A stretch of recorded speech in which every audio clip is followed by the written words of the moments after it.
पाठक भी हाँ, कोई सवाल पूछ रहे थे? हाँ, पाठक अभी आए नहीं हैं, एक दूसरे ब्राह्मण आए हैं, उपाध्याय कोई हैं, कोटपुतली हाँ, समाचार, इनको मैं जोड़ता हूँ।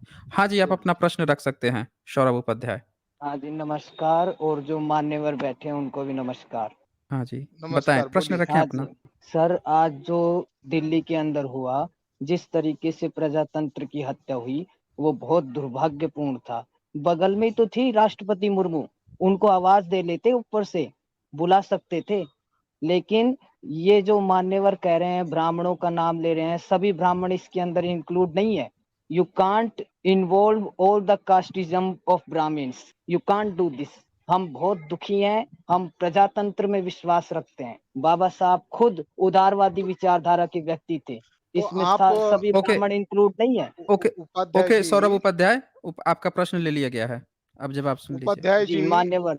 उपाध्याय हुँ, जी, आप भले ब्राह्मण अगर है, तो आप भले ब्राह्मणों की लिस्ट बनाओ और आप संसद जहाँ जंतर मंतर पर आंदोलन हो रहा है, वहां जाकर आप मोहन भागवत और नरेंद्र मोदी का धिक्कार करो, तब हम मानेंगे कि आप लोग जो कह रहे हैं वो व्यवहारता सही है। मगर ब्राह्मणवादी व्यवस्था का बेनिफिशियरी आप लोग होने के कारण ब्राह्मण लोग खुलकर गलत बातों का विरोध नहीं करते हैं, बल्कि डायरेक्टली इनडायरेक्टली उनका समर्थन करते हैं। नरेंद्र मोदी और मोहन भागवत के जरिए से आज जो बहुत गलत कार्य उनके द्वारा किया गया, शंकराचार्य का आप विरोध क्यों नहीं करते? शंकराचार्य के द्वारा हिंसा अभियान चलाया, आप उसका विरोध नहीं करते हैं।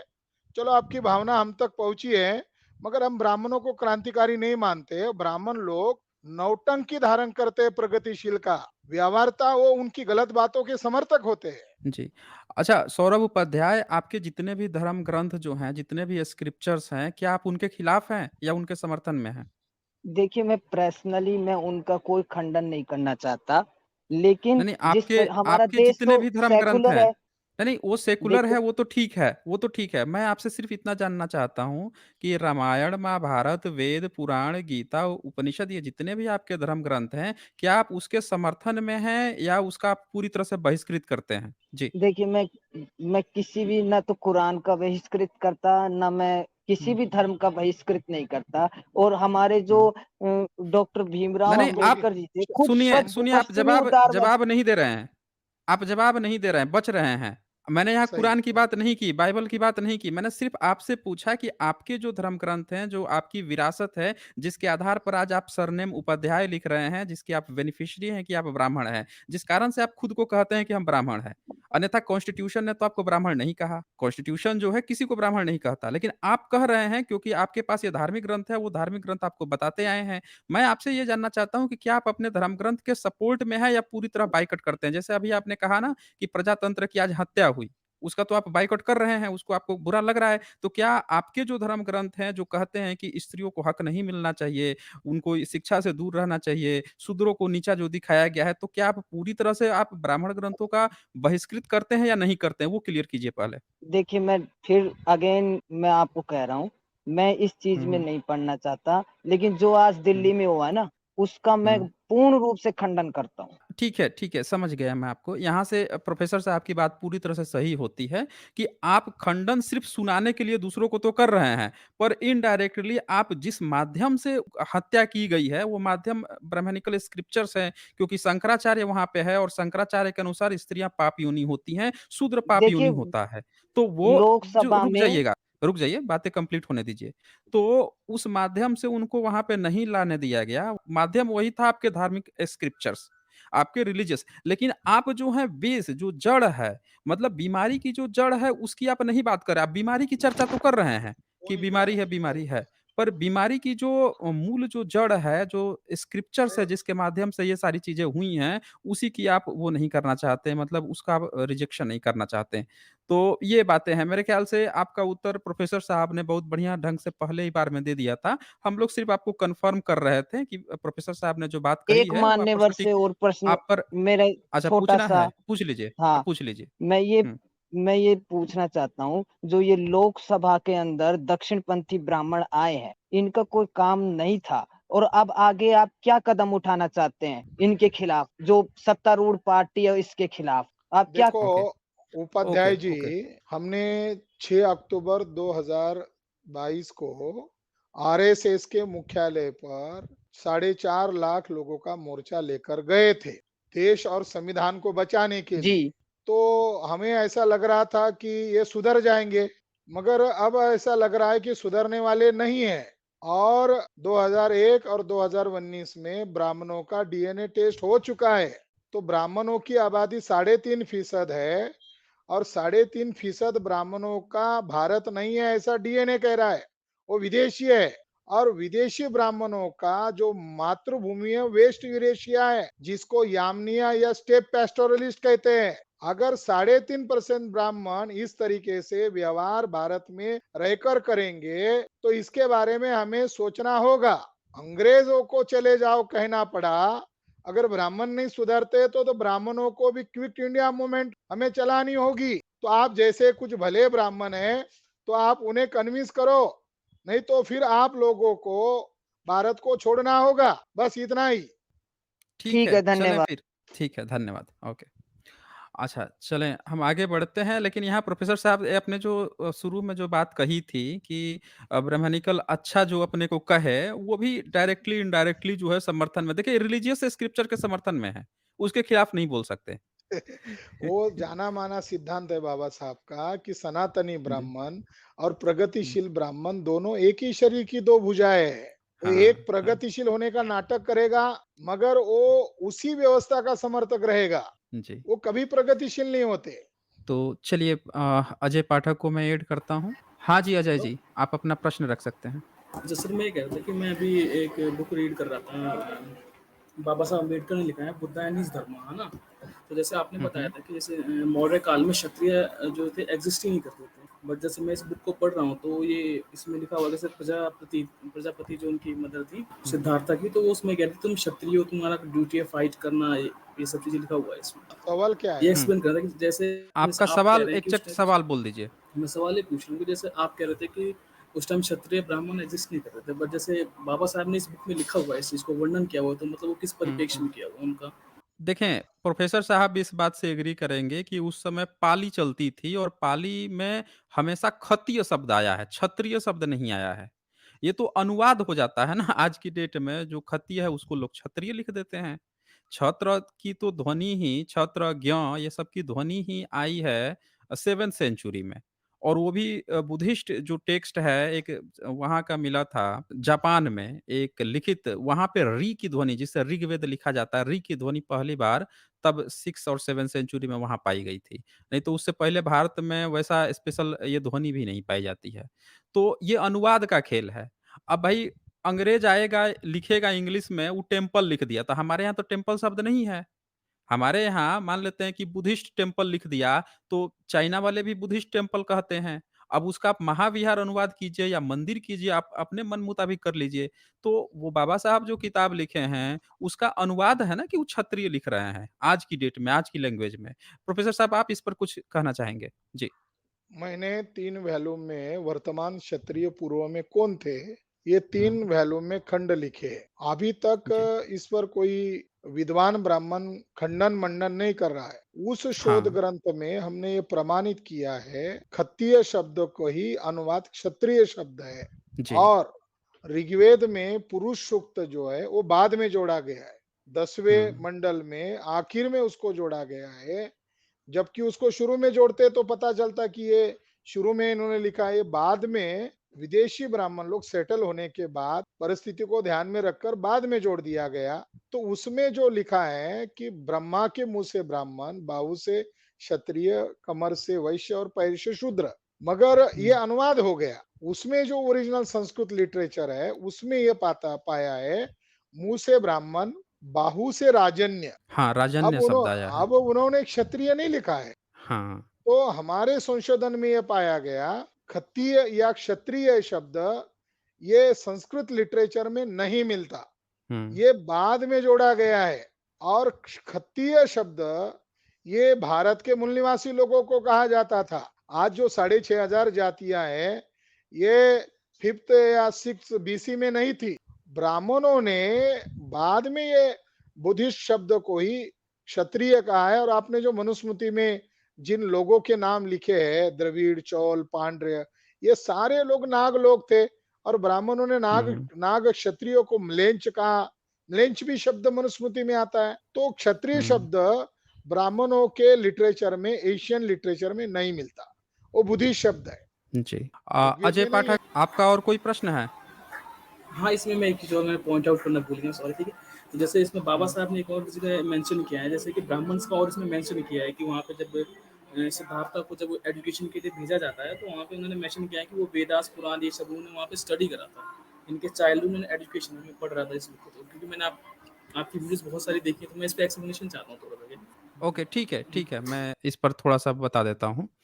सबसे पहली बात तो कि हमारे यहाँ तो इतने सारे बौद्ध विश्वविद्यालय के सबूत मिल गए और इतने सारे यात्री भी पढ़ के चले गए। किसी ने नहीं कहा कि वो वेद पढ़ के गए थे।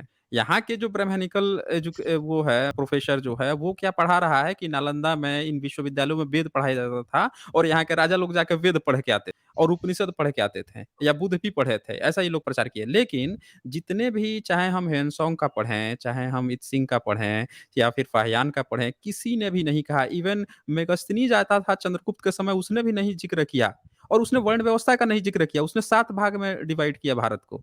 उसने वर्ण व्यवस्था की 4 भाग में उस समय था, उसका भी ज़िक्र नहीं किया। तो ये जो बात यहाँ पे आ रही है ना कि बाबा साहब की किताब का आप कोट कर रहे हैं, तो आपको ये बात ध्यान देना पड़ेगा कि ये जितनी भी बातें लिखी गई हैं, ये अभी के समय में लिखी गई है और बाबा साहब ने साफ कहा है कि बुद्धा एंड हिज धम्मा जो है, बाबा साहब ने बड़ी मेहनत से कंपाइल की है, जितने भी लिटरेरी सोर्स उस समय अवेलेबल थे। भई भारत में बुद्धा का लिटरेरी सोर्स ही 100 150 साल के अंदर आया है।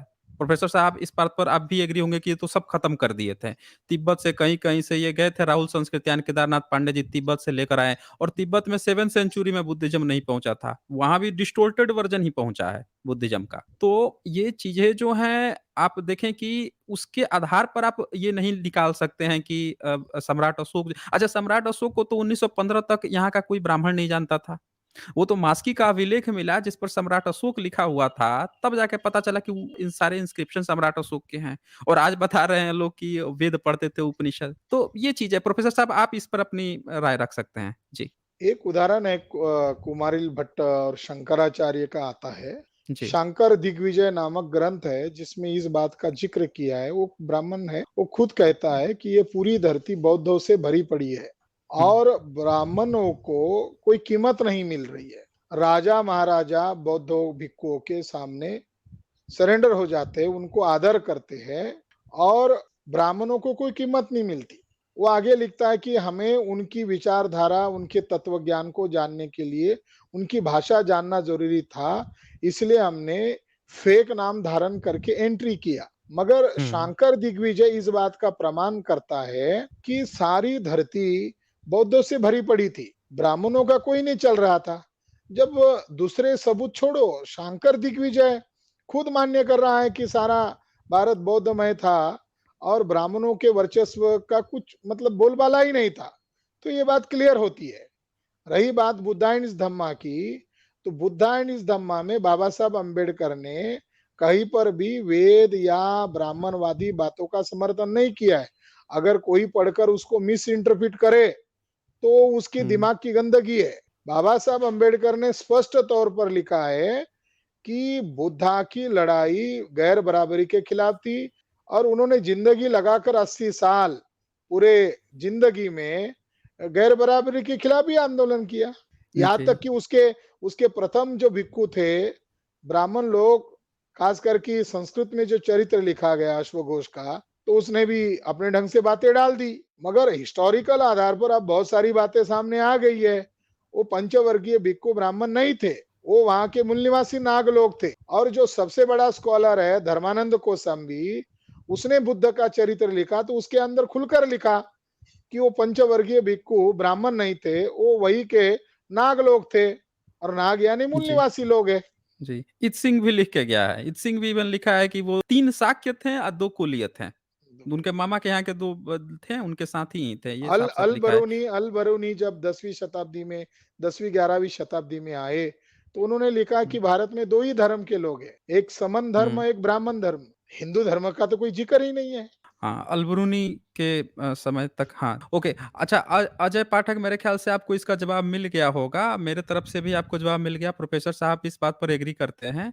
और एक चीज़ तो और क्लियर है कि अगर कहीं वेद वगैरह आपके यहाँ पढ़ाया जाता, तो जैसे नालंदा विश्वविद्यालय मिल गया, तक्षशिला मिल गया, विक्रमशिला मिल गया, ऐसे 70 से ज़्यादा, 80 से ज़्यादा विश्वविद्यालय बौद्धों के मिल गए, तो आपके भी किसी आश्रम का एक सड़ा हुआ पत्ते का, टाट का एक टुकड़ा ज़रूर मिल जाता आर्कियोलॉजी को, क्योंकि 8000 साल पहले गेहूँ के दाने मिल गए। तो आपके किसी गुरुकुल का भी एक सड़ा हुआ पत्ता मिल जाता, जिसमें कोई पढ़ाई-वढ़ाई होती थी वेद की, लेकिन नहीं मिला है। अभी क्या है कि हम ब्राह्मणों का भी जो इतिहास या ब्राह्मणिकल भी आप इतिहास जो खोजने की कोशिश करते हैं, वो किसके किताब से आप खोज रहे हैं? तो कभी सम्राट अशोक के अभिलेख से, कभी बुद्धिस्ट के ही इंस्क्रिप्शन में आप अपना अस्तित्व खोज रहे हैं। आपका अपना कोई अस्तित्व नहीं है।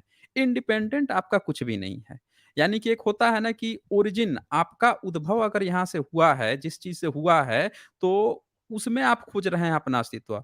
अब जैसे प्रोफ़ेसर साहब ने भी शंकराचार्य की चर्चा की, कुमारिल भट्ट की चर्चा की। आपको ये बात कितनी शानदार है कि कुमारिल भट्ट खुद अपना ज्ञान जो है बौद्धों से ले रहा है। उसके अपने कोई गुरुकुल नहीं है। वो ये चीज़ नहीं बता पा रहा है कि हमारा कोई इंडिपेंडेंट गुरुकुल है, वहाँ पे हम पढ़ लिख कर आए हैं, हम सीधे टक्कर दे रहे हैं बौद्धों को, नहीं। बोल रहा है कि उन्हीं गुरुओं से हमने पढ़ा है और इसीलिए आत्मदाह कर रहा हूँ मैं, सुसाइड करने की बात कर रहा है। शंकराचार्य जो आपका पहला ब्रांच है हिंदुइज़्म, सो कॉल्ड हिंदुइज़्म या ब्राह्मणिज़्म का, शैव मार्ग, उस पहली ब्रांच जो है, आपके जो बाद वाले वैष्णव हैं, वो खुद उसको प्रछन्न बौद्ध कह रहे हैं। ये बौद्धों से ही चुरा के उनके ज्ञान दे रहा था। यानी आपका भी उस समय तक कोई स्पेशल कोई वैसी चीज़ नहीं मिल रही है। एक तीसरी बात, आप अगर कोई उससे पहले आपका कोई वेद था भी, तो वो वेद का तो आपने ऐलान कर रखा था ना कि शूद्र को या किसी दूसरे को तो इसका ज्ञान ही नहीं लेना। उसके तो कान में आप शीशा पिघला कर डालने की बात कर रहे थे, आप उसकी जीभ काटने की, तो वेद आप फिर आपका वेद था कहाँ? था ही नहीं कहीं पे, पढ़ाई ही नहीं होनी थी। क्योंकि वहाँ पे पढ़ने के लिए तो शूद्र के बच्चे जाते हैं ना, भारत के जितने भी क्षत्रिय हैं, आप तो क्षत्रियों को शूद्र बोल रहे हो। आप जो है पूरे क्षत्रियों को शूद्र बोल रहे हो, तो उनके बच्चों को आप मनुस्मृति कैसे में पढ़ा सकते थे? जी, जी, मनुस्मृति में मनुस्मृति में। मनुस्मृति में मिलेंच का, हाँ, क्योंकि हाँ। वो क्षत्रिय नहीं थे, वो बौद्ध क्षत्रिय थे। हाँ, हाँ। जी, जी। तो सीधी-सी बात है कि आपका वेद कोई पढ़ ही नहीं सकता था, आपने तो सीधे बायकॉट कर रखा था ना, अगर था तो। ये वो केस है जब आप कह रहे हो कि था। हम तो कह रहे हैं कि था ही नहीं, ये तो अलबरूनी भी लिख के गया कि हमारे समय तक कोई ब्राह्मण जो है वेद नहीं लिखा है। एक कश्मीर का ब्राह्मण लिखने का ट्राई कर रहा था, लेकिन वो भी बोल रहा है कि गलती हो जाएगी अगर लिखूँगा तो। ऐसे स्वर व्यंजन ही नहीं अवेलेबल हैं, जिसमें मैं लिख सकूँ। तो ये हकीकत है। ठीक है अजय पाठक, मेरे ख्याल से आपके 2-3 प्रश्नों का हमने जवाब दिया है। चलें फिर। अच्छा, इसके बाद से एक आधा और कॉलर ले लेते हैं। दीपक वत्स आए हैं, कोई ब्राह्मण हैं ये, इनको ऐड करते हैं। हाँ जी, दीपक वत्स, बताएँ आपका क्या प्रश्न है? मैं ये बोलता हूँ कि जो है ना, जो आप जो भी बता रहे हैं ना, वो जो है ना आपकी मेरे साउंड डाटा से मैच नहीं कर रहा है। ये सब मेरे क्या हैं डाटा से वैसे मैच आप? नहीं कर रहा। अच्छा, क्या हैं आप वैसे? हेलो, हेलो, हाँ, हाँ, मैं हाँ? पूछ रहा हूँ कि आप क्या हैं वैसे? मतलब क्या हैं? कोई आपकी एजेंसी है, कोई आपका मतलब कि डेटा स्टोरेज है, क्या है? मतलब क्या चीज़ हैं आप, जिससे आपका नहीं मैच कर रहा है? कोई ऑथेंटिक अपना चीज़ बताएँ, जिससे हम लोग पता चले कि आपका क्या ऑथेंटिक डेटा है, जिससे आप मैच करा रहे हैं? ऑथेंटिसिटी बताइए अपनी। देखिए जितना भी जो डाटा है ना, हाँ, हुँ, देखिए हुँ। जितना भी जो डाटा है धरती पे जो भी हम जानते हैं, चाहे वो संविधान हो, रामायण हो, महाभारत हो, हुँ, कुरान हो, बाइबल हो, जितने भी हैं, सब ये जो है ना हुँ। एक कंप्यूटर की कैलकुलेशन के आधार पर निर्मित है। यहाँ तक कि ABCD AIU, तो जो आप बता रहे हैं ना वो मिसमैच हो रहा है, पता नहीं क्यों। अच्छा ठीक है, ये सब सब बातें आपकी सुन लिया। बस एक चीज़ मुझे ये बताइए, आपको ये किसने बताया कि पुराण जो है, वो वेद व्यास ने लिखा था? ये आपको किसने बताया? वेद व्यास, अरे धरती के व्यास पे लिखा हुआ वेद, मतलब कि धरती, मतलब अच्छा, कि जो विकास का एप्लीकेशन डी है ना, जो धरती के ऊपर व्यास अच्छा, है ना, उसको हाँ, नामकरण करके चरित्र चित्रण अच्छा। कराया, मतलब कि आप ब्रह्मांड के अच्छा ज्ञान को ही अ, चरित्र चित्रित किया है। मगर अच्छा आप व्यास ब्राह्मण किधर हैं? रहते? आपने अभी, अरे मैं आप ब्राह्मण नहीं ब्राह्मण हूँ। हैं? क्या देखो हैं? आपको अभी लिपि का ओरिजिन नहीं नहीं, पता है मैं कि पूछ लिपि रहा हूँ, बनी कैसे अच्छा है। ठीक है, उस प सब बातें करेंगे, पर एक प्रश्न है मेरा, आप एससी, एसटी, ओबीसी, हम्म, जनरल किस कैटेगरी में आते हैं? इस चीज से कोई मतलब ही नहीं है ना, लेकिन नहीं, आप नहीं, इस चीज बताएँ से कोई हमें। मतलब नहीं है आप। ये ब्राह्मण है, छुपा रहे हैं यहाँ पे। ये पिछले ये बार जो आए हैं, ब्राह्मण कई बार आ ब्राह्मण चुके है। हैं, ये ब्राह्मण हैं। हाँ, हाँ। तो आप जो है इधर-उधर बहुत बात कर रहे हैं कि आपका डेटा नहीं मैच कर रहा है, कहाँ से मैच करेगा? जब आपको यही नहीं पता है, वेद को धरती बता रहे हैं, हैं? आपका व्यास जो व्यास उनके बगल में रहते होंगे, पड़ोसी होंगे, तो कभी उनको भी लाइए ऑनलाइन, हम हाँ। उनसे वार्तालाप करेंगे। एक काम करें दीपक वत्स, आप जो है हेलो। ना आपके जो व्यास हैं, आपके जो ईश्वर हैं, जो अरे गॉड हैं, उन्हीं को डायरेक्ट लेके आइए, आपके बस की बात नहीं है यहाँ पे, ठीक है? आप जाइए, आप उनको भेज दीजिएगा, जो आपके गुरुजी हैं, जो परम विद्वान हों, जो इस धरती पर रहते हों, उनको भेज दीजिएगा। नहीं, आप अभी डायरेक्ट हवा हम में हैं। हम हाँ, डायरेक्ट हाँ। व्यास जी से ही बात करना पसंद करेंगे। हाँ, उन्हीं से बात कर लेंगे हम लोग। अच्छा, इसके बाद से और भाई देखें, कोई भी आ सकता है, जुड़ सकता है, लेकिन जो धरती पर रहता है वही आए और जो जो नेचुरल प्रक्रिया है जन्म लिया हो वो आए और जो वहाँ मुँह से पैदा हुआ हो वो भी आ सकता है, लेकिन उसको फिर साबित करना पड़ेगा कैसे पैदा हुआ है। देखिए इनको अब डर लगने लगा है, शर्म लगने लगा है, ब्राह्मण कहते हुए अब शर्म लग रहा है। ये लोग अब जैसे-जैसे बोल नहीं पाते हैं। जागृति बढ़ेगी, हाँ। जागृति के सामने ब्राह्मण अपनी आइडेंटिटी छुपाता है। हाँ, पहले जबकि हम ब्राह्मण हैं, हर जगह जो है वो ये दिखाता था कि हम ब्राह्मण हैं। अब इनको ब्राह्मण बोलने में शर्म आ रही है, ये इनके हालात हो गए हैं। अच्छा एक और ब्राह्मण आए हैं, इनको मैं ऐड करता हूँ, इनका देखते हैं ये क्या पूछना चाहते हैं। हाँ जी, 4 in 1 बताएँ क्या कहना चाहते हैं? मगर हम ये नाम क्या कहना है आपका चाहते इनका? कोई हैं। प्रश्न है? नाम क्या है आपका इनका? नाम बता हाँ जी। दीजिए, कौन से ब्राह्मण हैं आप? आप कौन से ब्राह्मण हैं? हम राजेश तिवारी सरनेम हैं। बता दीजिए। राजेश तिवारी। तिवारी। अच्छा, अच्छा, ओके, ओके। बताएँ, बताएँ क्या कहना चाहते हैं? हम ये पूछना चाहते हैं कि वाजपेयी जी जो वहाँ पे मांस खाए थे गाय का, इसका कोई प्रमाण है? अच्छा, कौन? ठीक है। वाजपेयी, अटल बिहारी वाजपेयी जो हैं, वो मांस खाए थे, गाय का मांस खाए थे विदेश कांग्रेस में, के लोगों इसका कोई ने सबूत है? मध्य प्रदेश में नारा लगाया था, वो रिकॉर्ड में अवेलेबल है, अखबारों में उसके डाटा अवेलेबल है। और वो नारा इस तरह था, गाय हमारी माता है, अटल बिहारी खाता है, देश में नहीं तो क्या हुआ, विदेश में जाकर खाता है। इसका तो मेरे ख़्याल से न्यूज़ भी मिल जाएगा। ये बहुत सारी न्यूज़ भी न्यूज़ मिल जो जाएगी। हैं सर्विंग ज़रूर। बीफ हाँ, ये आ तो गया है what Vajpayee said while serving beef in Columbia ये मैं शेयर कर दे रहा हूँ, आप देख लीजिए। ये न्यूज़ मीडिया ने भी प्रॉपर कवर किया है, ये कोई वैसी बात नहीं है कि आपको कोई गलत वो जानकारी या शेयरिंग वैसी कर दे दी गई। सकते तो कीजिए, हाँ, ये दिखा देता हूँ मैं इनको। ताकि सभी लोग देख सके। ये है what Vajpayee said while serving beef in Colombo ये है ये। देखिए, तिवारी जी देखिए, ये देखिए खाते हुए दिखाया जा रहा है। मजे से खा रहे हैं। ये देख सकते हैं आप पूरा पिक यहाँ पे है और ऐसे तमाम आप खुद भी सर्च कीजिएगा तो बहुत से न्यूज़ ने कवर किया है। आप यूट्यूब चैनल पे भी बहुत सारे लोगों ने इस चीज़ को कवर करके दिखाया है कि ये कैसे खाते थे बाहर भी। और यही नहीं, और भी बहुत सारे ब्राह्मणों ने, कोई जस्टिस हैं उन्होंने भी कहा था कि हम तो खाते हैं, बीफ खाते हैं, फ़ोटो भी खींच के बाकायदे लगाया था। ठीक है। ऋग्वेद पूरा गोमांस से भरा पड़ा है। इवन मनुस्मृति में भी इन लोगों का मांस का खाने का पूरा ज़िक्र है। उसमें भी जिक्र है। विश्वामित्र से लेके ये भी खाने के लिए चर्चा करते हैं बार-बार कि हम खाते हैं। डीएन झा एक बड़े स्कॉलर है, हिस्टोरियन है। द होली हुँ, काऊ हुँ। नामक एक किताब लिखी है और उन्होंने धर्म ग्रंथ का आधार देकर ये प्रूव किया है कि ब्राह्मण लोग गोमांस भक्षी थे। हाँ, हाँ। हाँ, उनकी किताब है तो एक द होली प काऊ। पवित्र हाँ, द होली काऊ पवित्र गाय का मिथक। अच्छा इनके मनुस्म में एक और सबूत दिखाता हूँ, इनका मनुस्मृति भी है मेरे पास चैप्टर 10 वो भी ओपन कर देता हूँ, उसमें भी मांस खाने का ज़िक्र है। ये चैप्टर 10 105 श्लोक है, ये लिखता है भूख से व्याकुल अजिगर्त ऋषि पुत्र को मारने मतलब वध करने के लिए तैयार हो गए। यज्ञ में बलि देने को किंतु क्षुधा को मिटाने के लिए ऐसा करने पर भी वे पाप से लिप्त नहीं हुए। मतलब पाप से नहीं लिप्त हुए, अपने बेटे का बलि यज्ञ में बलि दे रहे हैं तो भी उनको पाप नहीं लग रहा है, मतलब उनके लिए सही था। 106 लिखता है कि धर्म अधर्म को जानने वाले वामदेव ऋषि प्राणों की रक्षा के लिए क्षुधा से आहत होकर कुत्ते के मांस को खाने की इच्छा की और उस पाप से वे लिप्त नहीं हुए। तो देखिए ये कुत्ता का मांस भी ऋषि मुनि जो हैं, ये तो गाय की बात चल रही थी तो कुत्ता तक का भी मांस ये लोग खाए हुए हैं और बाकायदे जो है यहाँ पे लिखे हुए हैं।